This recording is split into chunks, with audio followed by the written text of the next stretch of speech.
தொழிலில் அல்லது வாழ்க்கையில் ஒரு ரிஜெக்ஷன், ஃபெயிலியர், வேண்டாம், மறுப்பு அப்படிங்கிற மாதிரி ஒரு சொல் வந்துச்சுன்னா அதெல்லாம் எக்ஸலண்ட்டான விஷயம் அப்படிங்கிறத தான் நம்ம பார்த்துட்ருக்கோம். எக்ஸலண்ட்டான விஷயம்.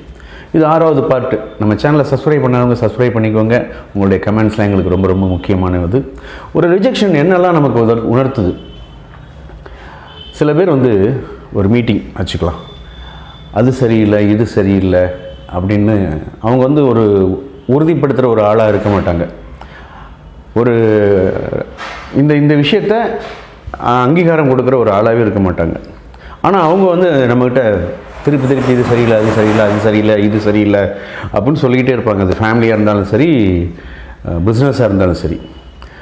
அப்படி சம்மந்தப்படாத நபர்கள் வந்து ரிஜெக்ஷன்ஸ் அண்ட் ஃபெயிலியர்ஸ் அவங்க மனசுக்குள்ளே போட்டுக்கிட்டே இருக்காங்கன்னா, வடிவேல்கிட்ட ரஜினி சொல்லுவார்ல சந்திரமுகியில், நான் கேட்டேனா முருகேசா அப்படின்னு மனசுக்குள்ளே, நான் கேட்டேனா அப்படின்னு மனசுக்குள்ளே பேசிக்கோங்க.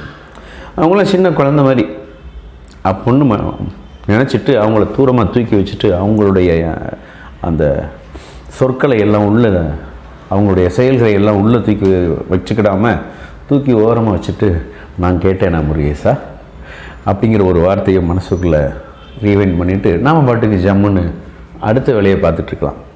நம்ம மனசு நமக்கு முக்கியம் நண்பர்களே. தேங்க்யூ. உங்கள் நண்பன் ஆல்ஃபா சின்னராஜா. மகிழ்ச்சி.